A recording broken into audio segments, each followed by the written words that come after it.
Married Redditors, what is something your spouse hid from you until after you got married? My ex hid from me several things. The fact that he was sleeping with 16-year-old girls, legal here, getting drunk with minors, was spending the money I was earning for bills, since he wouldn't work, on said alcohol for minors, and that he was an abusive jerk. He's in prison now, but not for any of those things. She farts. A lot. Seriously, 2.5 years of dating, and never heard a squeak. After the wedding, farting constantly. I'm really surprised she didn't let one rip at the altar after I said, I do. Oh my god. My husband is that his favorite radio show was Car Talk, and that we would have to listen to it every Saturday morning. Every Saturday until I left for college, my dad made me listen to that show. When I graduated, I thought, at last, I'll never have to listen to that on a Saturday morning again. I was wrong. I'll have to listen to it every time my husband catches a rerun, until they stop playing them, or until the end of time. He's afraid of heights. We were together 7 years, before we tied the knot, tax reasons and love of course. 2 years later, and I finally realize why he seems disinterested in skydiving, ziplining, roller coasters, cliffsides, etc. He said he only did it because I wanted him to. I'm not an observant woman. I used to be married to this really weird bitch. When I had first met her, and she was my girlfriend, she always had this green ribbon tied around her neck, and I always wondered why, but she would never tell me. Even after we had gotten married, she had never taken this goddamn ribbon off, and still kept it a secret as to why she wore it. When she finally died, I took off the ribbon and her head just fucking fell off. It was weird as shit. I didn't find out until our divorce that my ex-husband had credit card debt and no retirement savings. His company had a good 401k match, and he had told me that he was contributing. Turns out he had never even set up his 401k and was not putting any money toward retirement savings, in addition to accumulating credit card debt. Thankfully all the debt was in his name, and the divorce filing had him paying all of his debt and me keeping all of my retirement savings. Bullet dodge there. The fact that she is actually a good cook. For 10 years I cooked almost every meal, because every time she cooked it wasn't very, well, good. Got married, and ever since she has made awesome meals which are absolutely beautiful. I asked her when she learned to cook, and she told me she had always known how to cook, but wanted to make sure I wasn't marrying her to be a housewife that cooks and cleans for her husband. Well, thankfully I didn't marry her, but we were engaged, and 2 months before getting married she unleashed her violent tendencies. She would hit me if I ever argued with her, and when I told her to stop she would hit harder. I also found out that she had a bipolar issue, thus her abusing me, and would also cut herself, and when I tried to break off the marriage because of this, she threatened to kill herself. I called the cops when she pulled a knife out and threatened to hurt me and herself. She told them that I had been hurting her, and when I told them what was really happening they laughed and took me to jail. I eventually had enough of her shit and didn't care what happened and got the fuck out of there. Best decision of my life. That if my family didn't stay in line with how he acted, he'd try to cut me off from them. Oh, and he had some really bad anger issues. When he became abusive, he hit me and kicked me out of the house. Now, my family isn't perfect. We fight, normal family issues. We are not drug dealers or rapists, but we are family. We love each other. So naturally, when I came home in the middle of the night, crying, 3 hours away, we lived in another city, they had something to say about it. Now, I was married. I tried to make it work. So I went back. Naturally, my family wasn't excited about that. But I went back anyway. Then it got worse. So then he told me that I couldn't talk to them anymore. Actually, his exact words were, cut your family out of your life, or leave. So I left.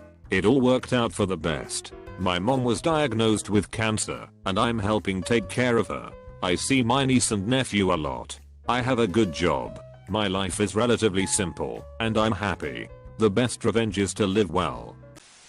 First wife was in deep denial about her own sexuality, but married me and had 2 children to prove to her mother that she was a good daughter.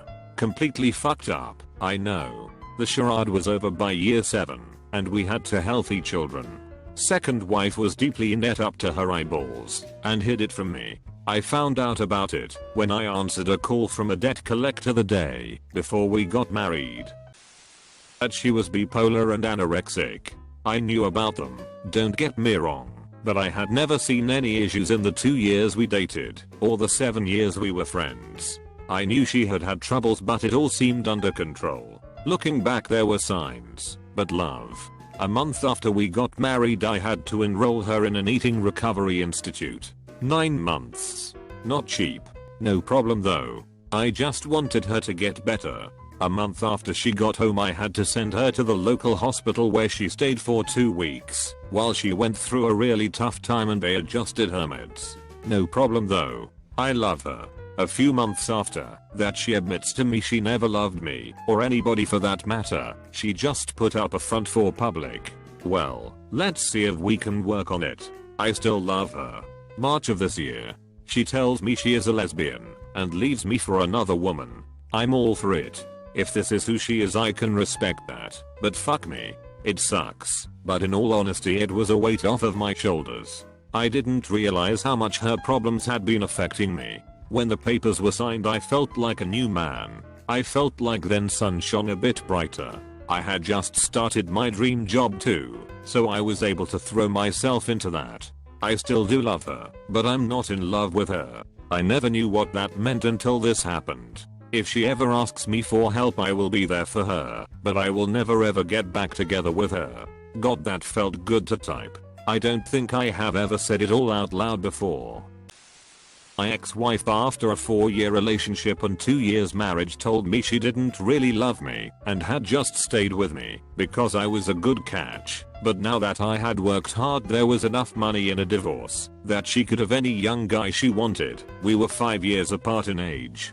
Got her the fuck out in 5 days with a separation letter and cash settlement of 1/3 of all assets. Minimal legal fees. My lawyer said she had set me up perfect and just to pay and be free. Took 5 years to pay off the settlement.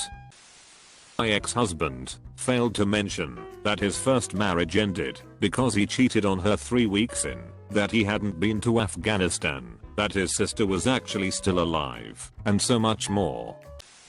My grandpa's real name was Upton, and he thought it was really weird, so when he met my grandma, he told her his name was James. 3 weeks later, yes, they got married after 3 weeks of knowing each other. The story is actually adorable. The priest asked my grandma if she takes Upton to be her husband. This resulted in my grandma yelling in front of the entire church, "Who the hell is Upton?"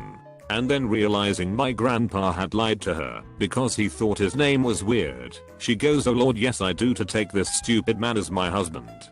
They were married 65 years with 3 boys, the oldest of which was named James. I never saw a couple more in love or meant for each other than my grandparents. God rest their souls. There is a classic Jewish joke. It starts off with a rabbi telling a man that if he wants to be guaranteed to get into heaven, he just has to marry a bad wife and treat her nice. So he finds a woman that is awful in every way. Before they get married, she calls him names, treats him horribly, and she isn't such a catch herself. He is willing to take the hit though to get into heaven. They end up getting married. Then, out of nowhere, his wife starts treating him great. She makes him nice food all the time, respects him, helps out. He doesn't get it. Finally, after a month of this, he goes up to his wife and asked what happened, why she started treating him so well. She answered, "What, you think I'm going to let you get into heaven that easily? That he could juggle. You're with someone for a decade and you think you know him. Then all of a sudden he starts juggling the 4 oranges he's holding. And when your jaw drops, just says, 'Oh, I learned when I was a kid.' This whole time we could have been on the road as a circus act, and he waits until now to reveal his talents." That despite the life plans we talked about, once we married, he expected me to be the breadwinner, the homemaker, cook and accountant in the family. He needed to stay home and work on his music. Oh, and that 2-bedroom place. No, he didn't want kids. He wanted his own bedroom. Oh, and intimacy? I could just do my business in your room, but sleep in my own bed after. Nope, nope, nope. That after 18 years she'd weigh close to 3x my weight. I love her, but wish that didn't happen. I brought undiscovered alcoholism to the table. Never drank before getting married. I'm okay now. The moral of the story, there are many reasons not to get married young. One of which is that your personality isn't fully developed.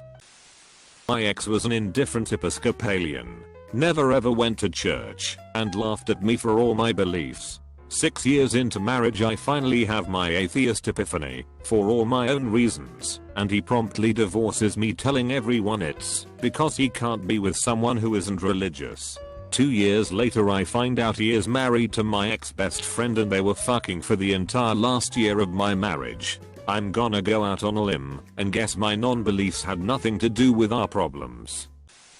When my grandparents got married, my grandmother was 24 and thought my grandfather was 25. It was during their honeymoon that he confessed that he was only 19. Gran was annoyed, obviously, but I think she was too relieved to be married to stay mad at him.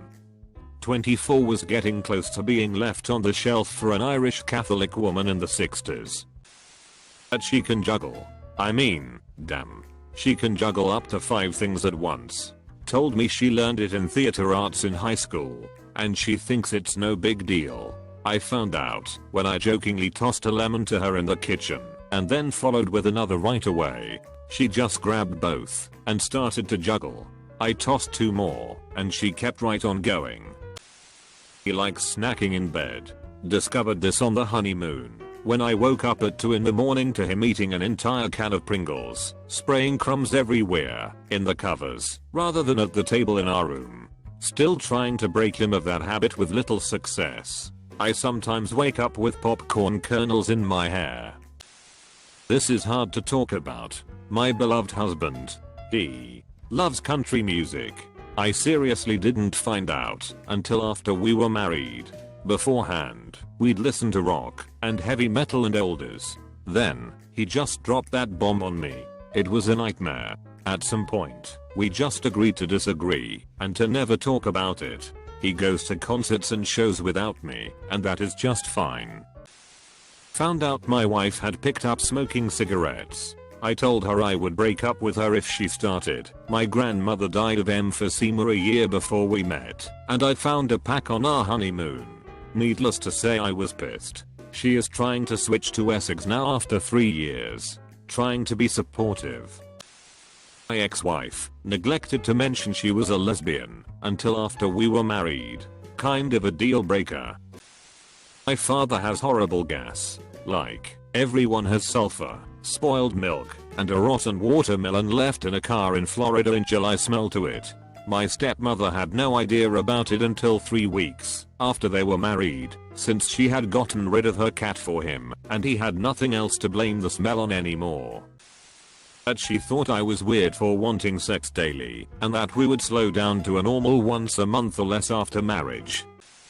3-time felon looking to get married then divorced, so she could get paid. Divorced and broke now. He actually was living under a false identity. He stole the identity of his military superior when both of them were attacked in Korea. Fuck. After reading through this thread, I plan on saving up enough money for 2 private eyes when I'm ready to marry. One for checking up on my fiance, and one so that my fiance can check up on me. Best comment of the day. My neighbors were married for about 5 years when they moved next door to us. They were a sweet couple, and we had dinner with them from time to time. They both loved kids, but had trouble conceiving.